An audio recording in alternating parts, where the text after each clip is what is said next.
as duas estão corretas. Só que eu já vi muito, mas muito mesmo, independência das 13 colônias. Então tome nota, pegue o seu caderno, pegue a sua folhinha aí e vamos anotar, porque olha, o que você tem para anotar, o que vocês já anotaram aí de história do Brasil, o que vocês já anotaram de história geral até agora, nossa, é muita coisa, diga aí, muita coisa para estudar.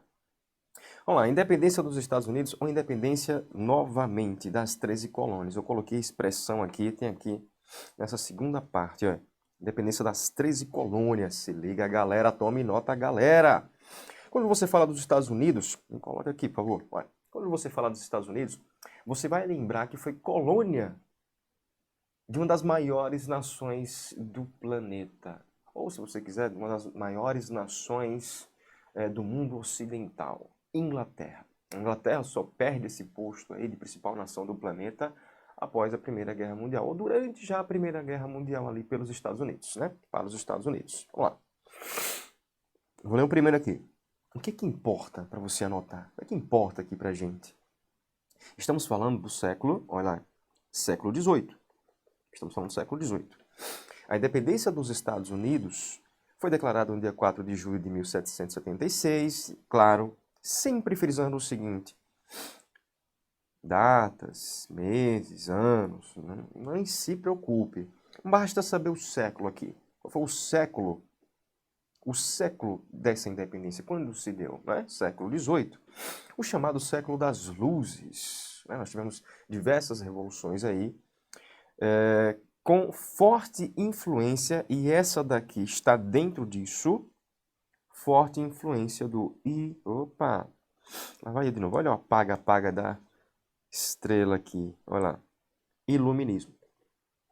Iluminismo. Iluminismo. O iluminismo que vai influenciar revoluções aqui no Brasil também, como a Inconfidência Mineira e a Conjuração Baiana. Estão lembrados? Pois é. Também estará como pauta também durante a Revolução Industrial. Viu? Vamos lá, Revolução Francesa, que nós vamos falar também. Quando foram rompidos os laços coloniais com a Inglaterra. O que é que você vai ter aqui? O que é que você vai ter? Preste atenção. Então, você tem uma colônia que competia comercialmente com sua metrópole. Mas, professor, era toda a colônia? Era toda a colônia que competia comercialmente com a Inglaterra? Não. Você tem a parte norte dessas 13 colônias, a parte norte dessa colônia aí que pertencia à Inglaterra. Ela foi um pouco abandonada. Nós vamos ver o porquê, aos poucos, porque ela foi um pouco abandonada, saindo do radar um pouquinho ali da Inglaterra. A Inglaterra que estava envolvida em uma série de problemas internos e também externos, né, nesse período. Vamos lá. Então, pronto. Eu já sei aqui que a Inglaterra era colônia, ou que Estados Unidos, lá vai eu, que os Estados Unidos eram colônia da Inglaterra. E quando eu falo, preste atenção, quando eu falo que uma parte dessa colônia competia comercialmente com a Inglaterra, é a parte norte. A parte sul continuava praticamente submissa aos ditames do chamado Pacto Colonial. Né? Submissão total da colônia frente à sua metrópole. Gente, eu estou aqui com uma forte alergia, viu? Alergia. Então, toda vez esse funga aqui no nariz, vá desculpando aí, viu? O processo de colonização. Olha o segundo ponto. Aqui o primeiro ponto foi, né? O primeiro ponto tá beleza. A gente já entendeu isso aí, professor. A gente já entendeu isso aí. Lembrando que ela se torna colônia ali, início do século XVII. Só que aí não vai nos interessar tanto assim, viu? Início do século XVII, os anos 1600, viu? Segundo ponto, vamos para o segundo ponto.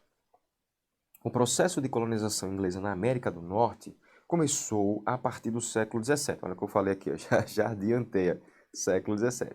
Resultou na formação das 13 colônias. Professor, preciso saber quais foram essas 13 colônias? Não precisa decorar quais foram as 13 colônias. Né? Poderia até citar aqui para vocês, mas não vai interessar para os nossos estudos. Que deram origem aos Estados Unidos. Essas 13 colônias ali de cara para o Oceano Atlântico. viu? Oceano Atlântico. E já crescia de forma contundente, já se desenvolvia de forma a competir não só com a Inglaterra, mas também começava a demonstrar um forte domínio perante todo o continente americano. Viu? Vamos lá. Colônias do Norte e colônias do Sul. Primeiro vamos à colônia do Norte. As colônias do Norte, elas não eram atrativas no sentido, por exemplo, da agricultura. Né? Não tinha um clima propício para aquilo que era propagado pela Inglaterra. Né? Também não eram afeitos as colônias que se formaram ali no norte dos Estados Unidos, não eram afeitas as colônias à escravidão, por exemplo. Então era muito pautada, coloca aqui. Então essas colônias do norte eram pautadas na utilização de mão de obra livre. Não que você não vai encontrar escravidão lá, você vai encontrar. Mas o padrão, o discurso, e você vai perceber na prática também, determinados artigos vão pautar isso, vão destacar isso, você vai perceber que nas colônias do norte, a mão de obra livre era o carro-chefe. Contra aquilo, e eu já vou colocando aqui as colônias do sul, contra aquilo que você vai ter nas colônias do sul, pautado ali na plantation, monocultura, latifúndio, escravidão, voltada totalmente para o mercado externo, para atender a economia de sua metrópole, que era a Inglaterra. Então você tinha uma parte mais submissa e a outra, por não apresentar características atrativas à Inglaterra, foi deixada de lado. E aí foi um grande erro por parte da Inglaterra. Ou não, né? Ou não. Aqui no norte, eles tiveram um bom tempo para um desenvolvimento, para atiçar a industrialização, a mão de obra, para se colocar contra a escravidão, enfim. Então, você tem uma parte muito mais desenvolvida que a outra, que é essa parte norte dos Estados Unidos. Eita, alergia, minha filha, me deixa em paz, me deixa em paz.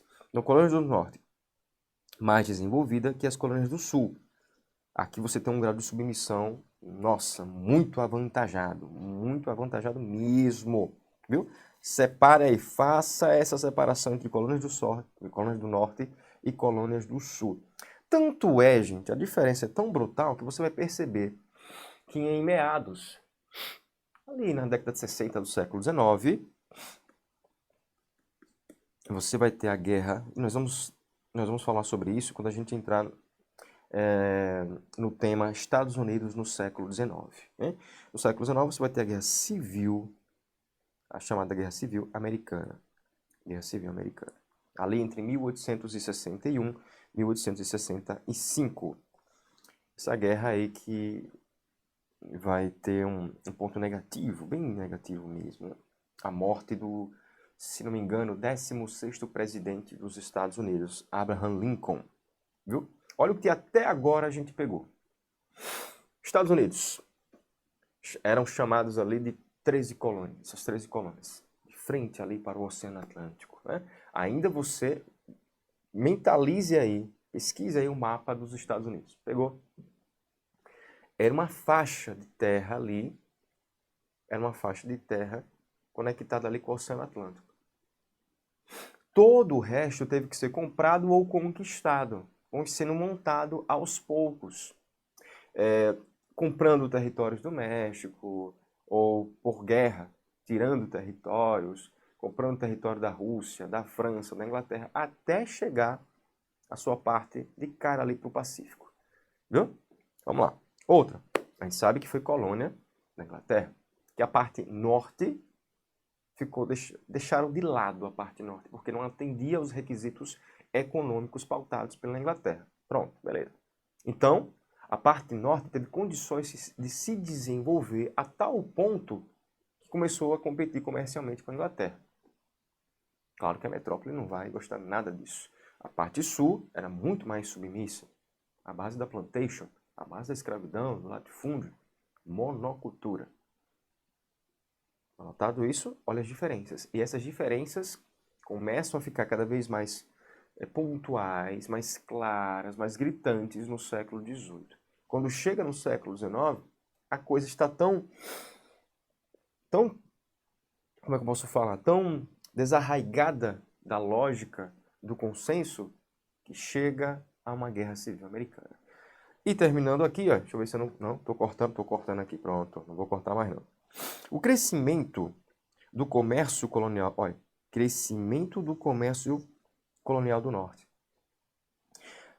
que passou a concorrer com a metrópole, falei várias vezes para vocês, levou a Inglaterra a mudar a sua política econômica. Então ela percebeu o seguinte, olha, a Inglaterra percebeu o seguinte, pronto, a gente deixou de mão, porque não atendeu nossos interesses, a parte norte da nossa colônia na América. Só que agora chegou a um ponto que praticamente nós somos rivais. Nós somos rivais. Nós temos que cortar as asinhas dessa galera aí. A parte sul é nossa.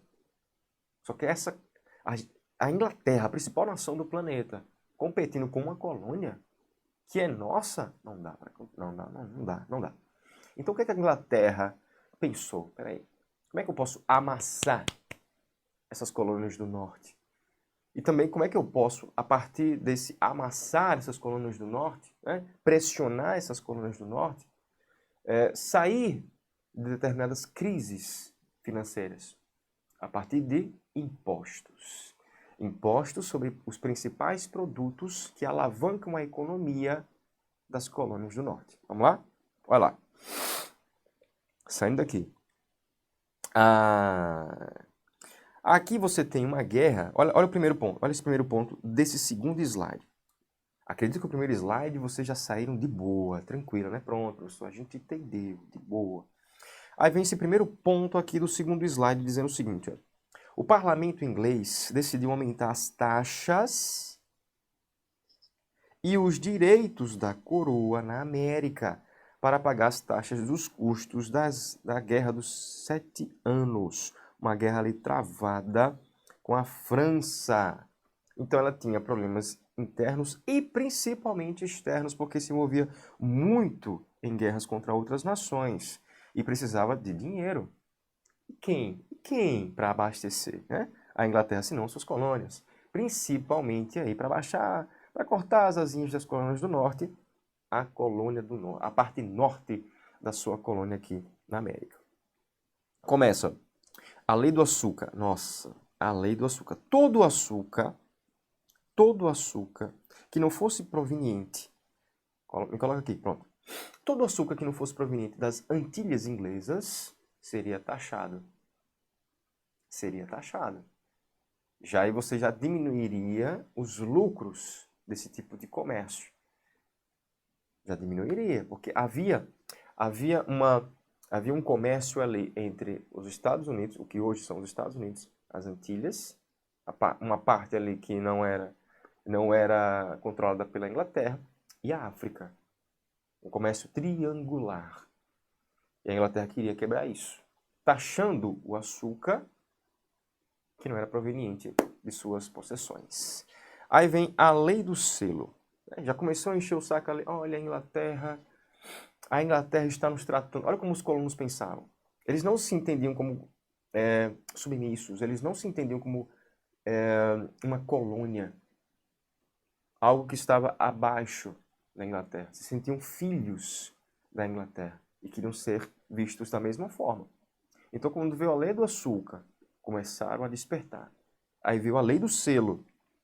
A lei do selo ali. Tudo ali que fosse impresso, jornais, revistas, enfim, tudo ali que passasse pela publicação, que fosse veiculado ali, passasse pela sociedade, deveria receber o selo real. Mais uma taxa, mais uma taxa. Vá anotando aí. Só para pressionar as colônias do norte. E essa lei do selo, nossa, essa lei do selo. Aí vamos lá. Lembrem-se sempre o seguinte, nós não somos párias da Inglaterra, nós somos filhos da Inglaterra. Assim pensavam os colonos na América, principalmente a parte norte, né? Mais ainda, né?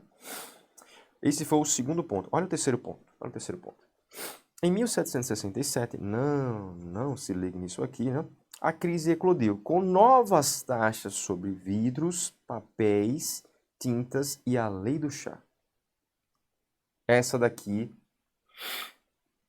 se já estava insuportável a lei do açúcar, a lei do selo e ainda vem a lei do chá, imagine como estava a cabeça da galera naquela época, que dava o monopólio desse comércio à Companhia das Índias Ocidentais, controlada por quem? Essa companhia era controlada por quem? Pela Inglaterra. Então, só era permitido o chá entrar nas 13 colônias através da Companhia das Índias Ocidentais. Você imagine o impacto que isso teria no comércio desenvolvido pelas colônias do norte. Mais uma taxa sobre o chá. Aí vem, esse foi o terceiro ponto. Então vai anotando aí, ó. Lei do açúcar, lei do selo, lei do chá. O que eu já vi cair em concurso público, essas três, as principais. Principalmente a terceira, a lei do chá. Que você não vai apenas taxar. Essa lei do chá vai dar o monopólio, ou seja, somente essa companhia aí é responsável pelo comércio do chá. Aí vem o quarto ponto, no nosso slide aqui. Ó. Em 1770, ocorreu o Massacre de Boston. Deixa anotado aí, o Massacre de Boston. O que foi isso? Episódio que terminou com a morte de 4 soldados ingleses. Olha a atenção. Já estamos chegando aqui no contexto da independência, né? No olho do furacão. Em dezembro de 1773, vários colonos jogaram ao mar, acho que vocês já ouviram falar nisso, todo o carregamento de chá dos navios da Companhia das Índias. Ó, em detrimento disso aqui. Ó.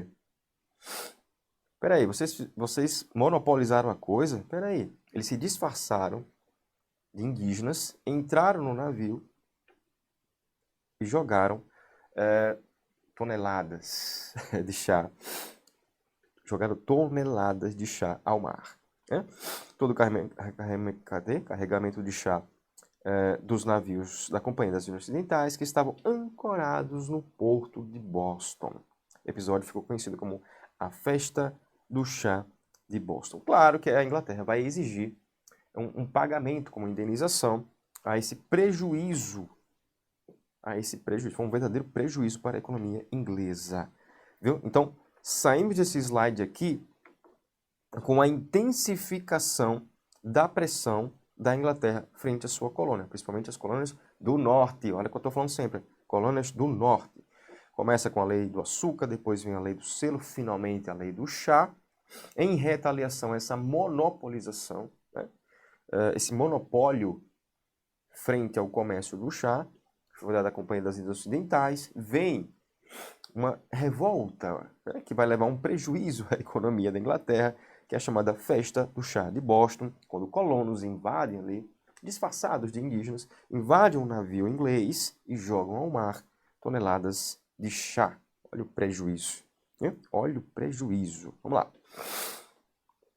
Terceiro slide. Em 1774, olha o primeiro aqui, como represália à manifestação ocorrida em Boston, o governo inglês decretou os atos intoleráveis. Teria retaliação da metrópole, né? Era a metrópole.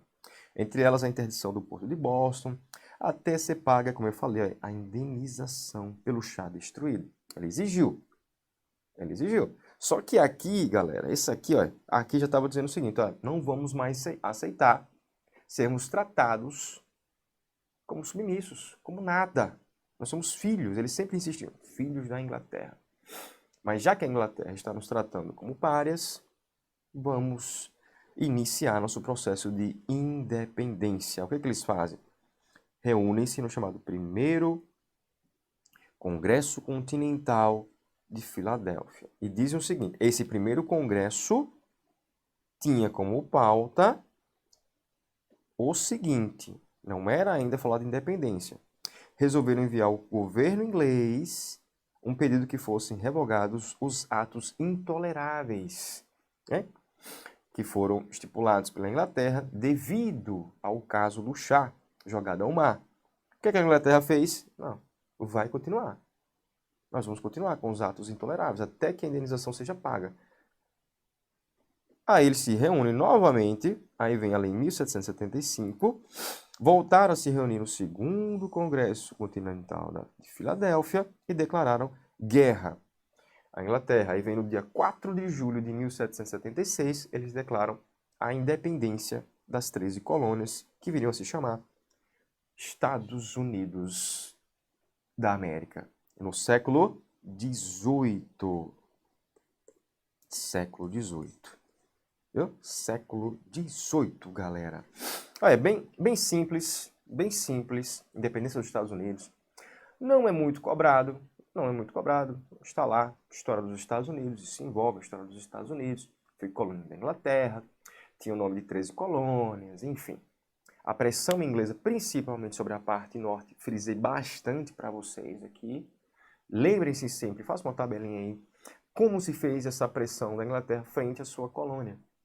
Principalmente a parte norte, com imposto sobre o açúcar, com imposto ali com a lei do selo, lei do chá, o problema ali envolvendo o chá que foi jogado ao mar, as leis intoleráveis, o não recuo da Inglaterra frente a essas leis, e finalmente os dois congressos. O primeiro, que exigiu o fim dessas leis intoleráveis, e o segundo, que já declarava a guerra à Inglaterra, e finalmente a declaração de independência. Claro que vai demorar um pouco para, na prática, teve a ajuda da Espanha, teve a ajuda da França, os Estados Unidos tiveram a ajuda dessas duas nações principalmente da França, contra a Inglaterra, para conseguir, de fato, a sua independência na prática, ali por volta de colônias.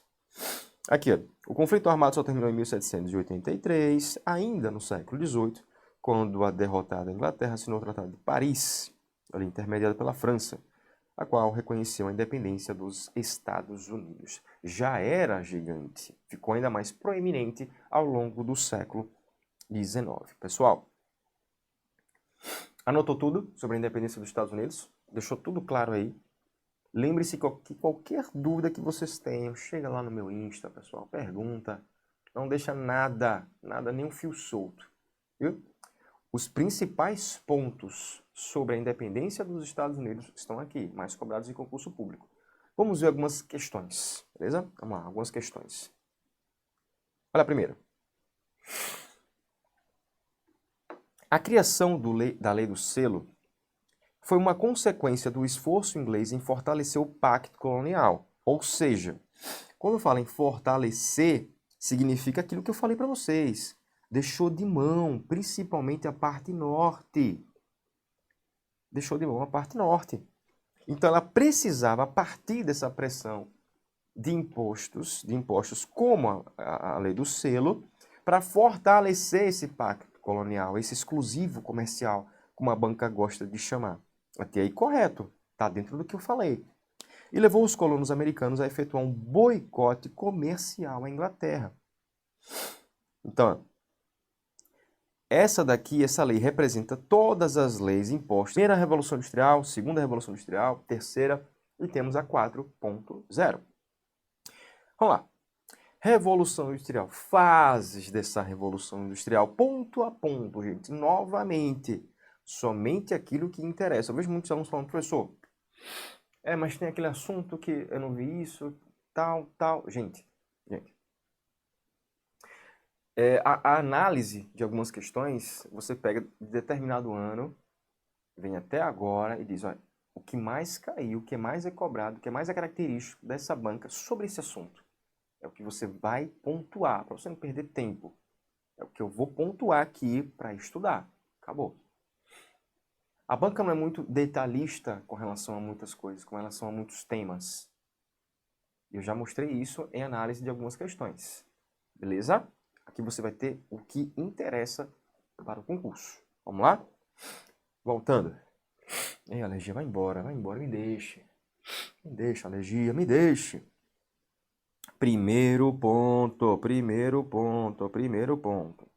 As fases da Revolução Industrial compreendem, quando eu estou falando de Revolução Industrial, eu estou falando do século XVIII. viu? Compreende os diversos momentos desde o início do processo industrial, que começou na Inglaterra no século XVIII, ou seja, os anos 1700. Lembrando que a Revolução Industrial, sim, também foi influenciada pelo Iluminismo. Iluminismo. Opa, peraí. Epa. Gente, pense no sufoco, eu tô com meu nariz aqui. Pense no sufoco. Iluminismo. Agora sim, iluminismo. Essa é a primeira parte. Pronto, né? São várias fases, e vocês vão ver aqui, ó, eu dividi em 3. Só que tem ainda a 4.0. Não esquecer da Revolução Industrial, chamada de 4.0. Só vou fazer uma menção aqui a ela, viu? 3 fases. A primeira, que é a mais interessante para a gente, né? A primeira que é mais interessante, pegando ali, alguns historiadores colocam aqui, olha, começando ali, final do século XVIII, 1780 até 1850. Primordialmente, somente tem a Inglaterra. Na segunda, você já vai colocar praticamente as principais nações da Europa, juntando ali Estados Unidos e Japão. Ali de 1850 até meados do século XX. E aí, de meados do século XX até hoje, segundo muitos, vem a terceira Revolução Industrial. Viu? 3 pontos. 3 pontos. Ô, nariz, ô, nariz. Primeira Revolução Industrial. Só lembrando o seguinte, nós vamos ter problemas sociais associados à Revolução Industrial, como o cartismo, coloca aqui, como o cartismo, né? Da primeira para a segunda Revolução Industrial, né? Chegando no século XIX, primeira metade do século XIX, aliás, todo o século XIX, nós vamos ter problemas relacionados à Revolução Industrial. Cartismo. Praticamente você vai ter a formação de sindicatos, grupos de trabalhadores que vão querer representação no parlamento, enviando cartas exigindo melhorias nas condições de trabalho. É uma forma legal, no sentido de lei, de você lutar pelos seus direitos, procurar seus direitos. Uma outra forma foi o ludismo, em que os trabalhadores associavam o alto desemprego às máquinas. As máquinas estavam tirando o emprego de trabalhadores. Era assim que eles faziam essa associação, começaram a quebrar as máquinas. Vamos lá. Primeira Revolução Industrial, que é o nosso foco, teve início na Inglaterra no século XVIII e durou até ali de 1750 até 1850. Eu coloquei 1780 aqui, alguns historiadores colocam 1750 também, viu? Mas os principais falam essa daqui, mas eu já vi em concurso público realmente 1750. Claro que não vai ser o caso da banca de vocês aí, viu, pessoal? Com anos, cobrança de anos. Não se preocupe, relaxem com relação a isso, viu? Essa fase foi caracterizada por diversas descobertas, como, por exemplo, o progresso técnico e científico, associado ao iluminismo, que falava muito sobre isso, e a introdução de máquinas. O uso do carvão foi intenso, mudou a cara da Inglaterra. Se você pensar em Inglaterra hoje, você vai ver lugares muito associados a essa primeira Revolução Industrial. Liverpool, por exemplo, Manchester também, muito associado a essa primeira Revolução Industrial. Quando Margaret Thatcher faleceu, nós tivemos muitas comemorações em Liverpool, em Manchester. Manchester, por exemplo, porque temos muitos trabalhadores ali, muitos proletários que comemoraram muito a morte da Dama de Ferro. Então, já caracteriza a primeira Revolução Industrial, associada a um progresso técnico e científico, coisa de impacto mundial, liderada pela Inglaterra. Introdução de máquinas, então você tem a maquinofatura, você sai da manufatura para a maquinofatura, e você tem o uso do carvão, do vapor, você vai ter as locomotivas. Claro, se você for comparar com as outras revoluções industriais, você vai ter algo mais primitivo. Olha eu aqui. Algo mais primitivo. Só que era a primeira revolução industrial, né? Vamos lá. Próximo. Nesse interim, olha aqui, primeiro ponto. desse segundo aqui, ó, desse segundo slide, nesse inteirinho, a passagem de manufatura, como eu falei para vocês, manufatura para o sistema fabril foi impulsionada pelas invenções da máquina de fiar, tear mecânico e a máquina a vapor. Eu preciso saber as máquinas, eu preciso saber realmente ponto a ponto do que está aqui nesse primeiro parágrafo aqui? Não. Não. Você só vai pensar o seguinte, só vai anotar o seguinte.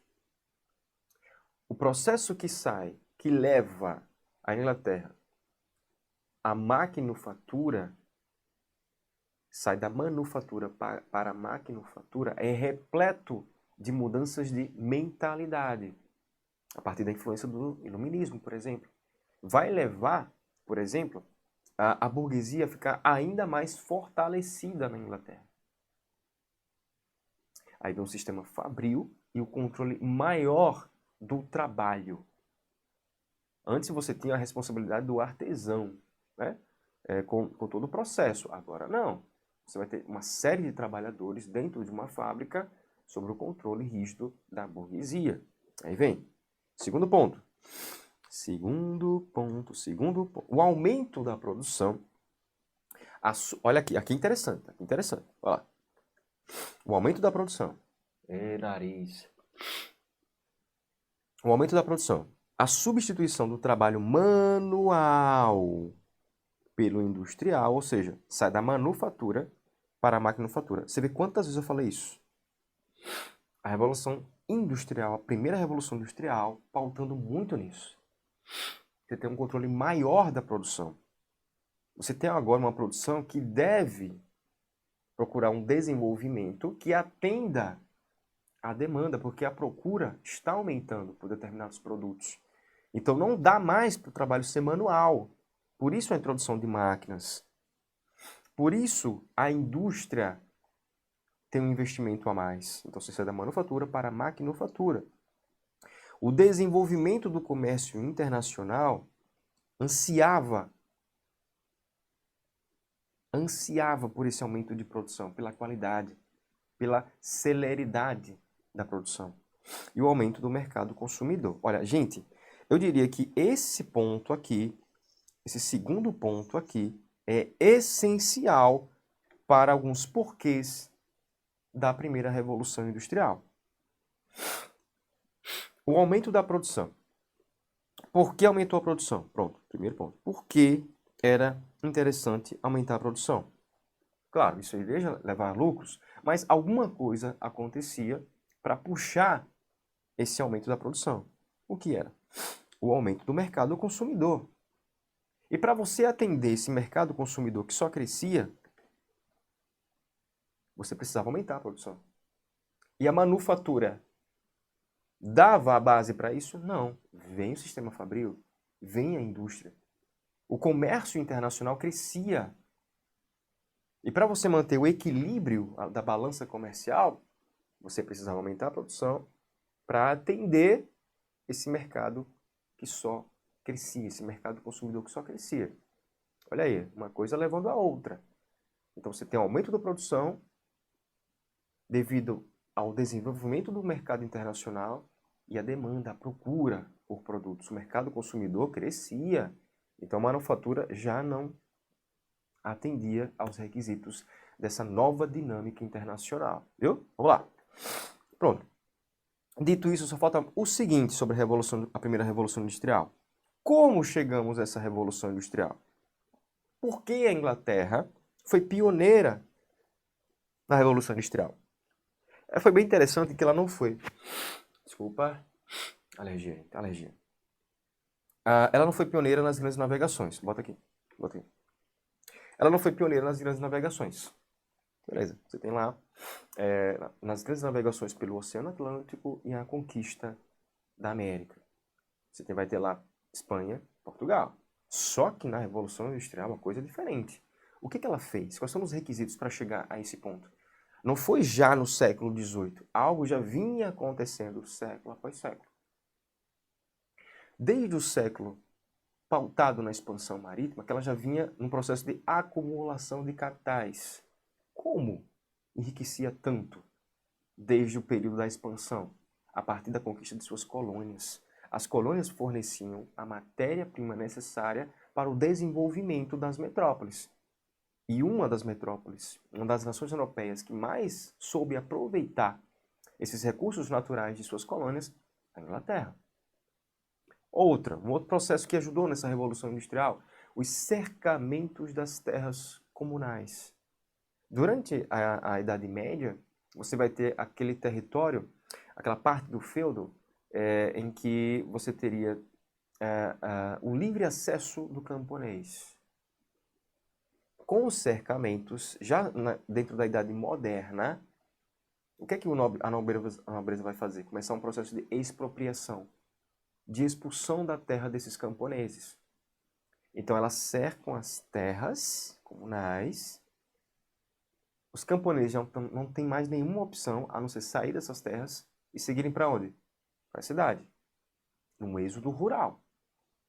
Por que eles cercaram as terras? Por que cercaram as terras? Esse processo de cercamento. Para criação de ovelhas. Com ovelhas você tem a lã. A lã servia para quê? Para nutrir as fábricas têxteis. As fábricas que cresciam a passos largos na Inglaterra. Já durante a Idade Moderna. Durante a Idade Moderna. Então eles vão para lá e acabam se tornando massa trabalhadora. Cada vez mais a fila para trabalhar nas fábricas aumentava por causa desse processo de cercamentos. O objetivo do cercamento das terras foi para a criação das ovelhas, para nutrir, para ter matéria-prima para as fábricas têxteis. O processo de cercamento não tinha como objetivo gerar trabalhadores para as fábricas. É bom separar isso. Vamos lá?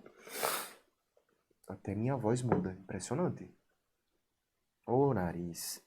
Ô alergia. Vamos lá. Segunda Revolução Industrial. Nos interessa muito também. Não mais que a primeira, né? Eu vejo mais questões de história da Revolução Industrial relacionadas à primeira Revolução Industrial. Segunda. Terceiro ponto do nosso slide. Segunda Revolução Industrial começa em meados do século XIX e dura ali, como eu falei para vocês, até meados do século XX. É um período marcado pela consolidação. Aí vem mais. Se você já tinha, na primeira Revolução Industrial, progresso científico e tecnológico, imagine na segunda. E essa segunda não fica restrito à Inglaterra. Ela se espalha para outros países, como França, Alemanha, Estados Unidos e Japão.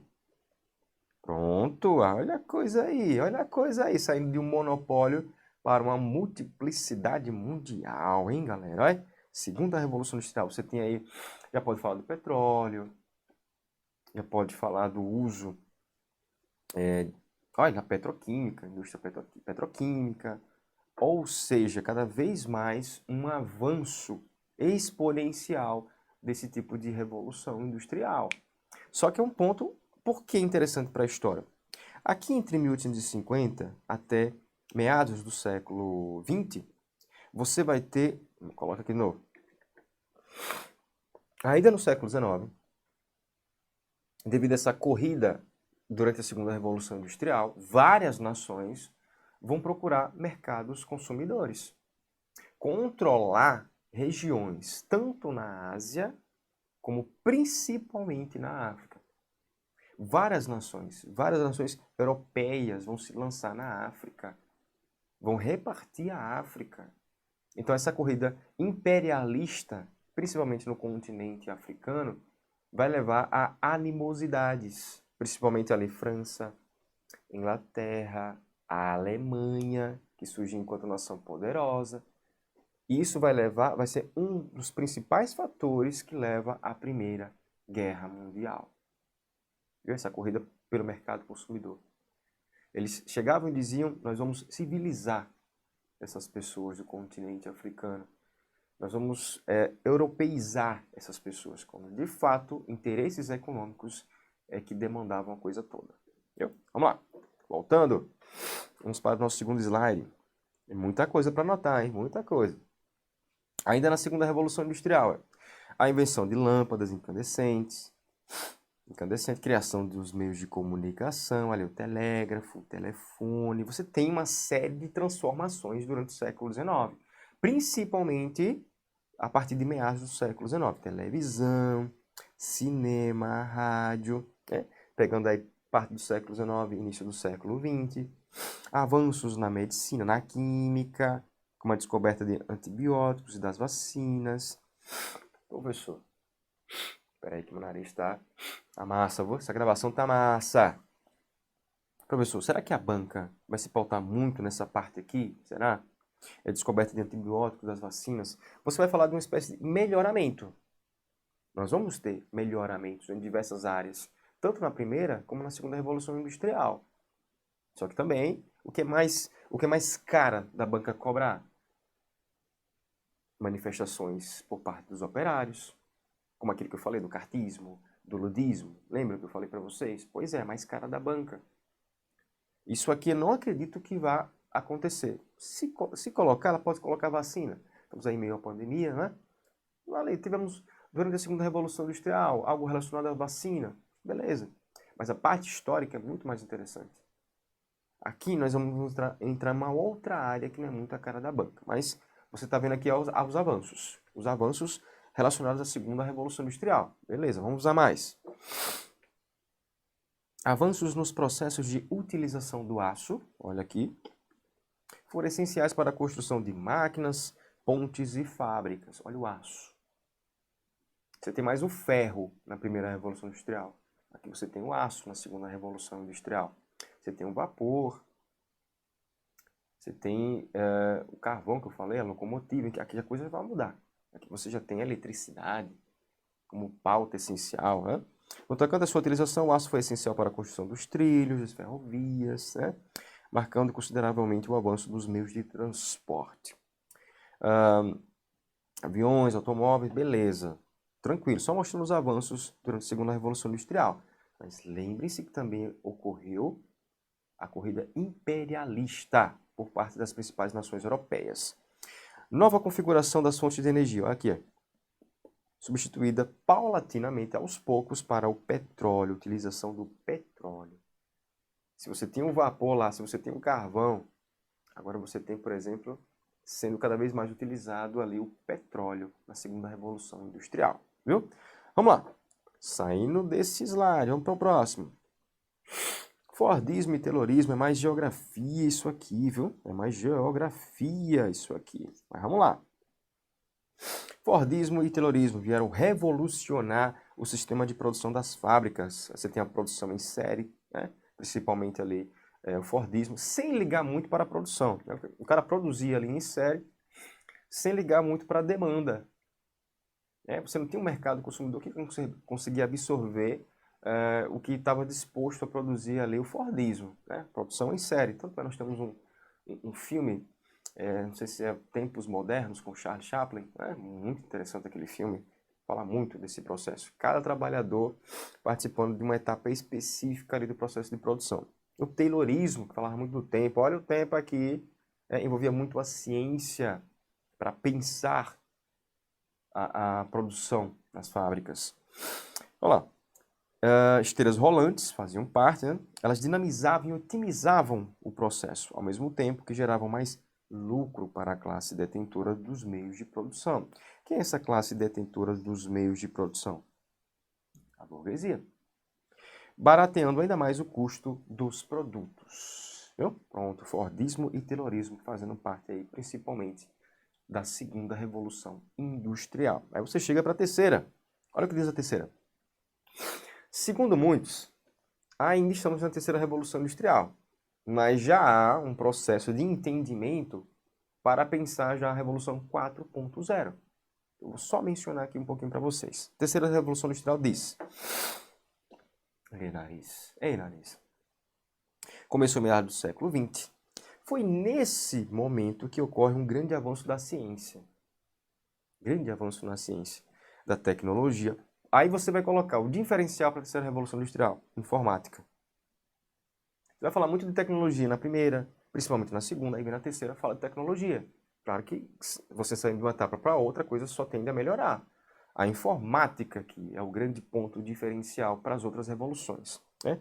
Com o surgimento de computadores, criação da internet, softwares e dispositivos móveis, robótica, eletrônica,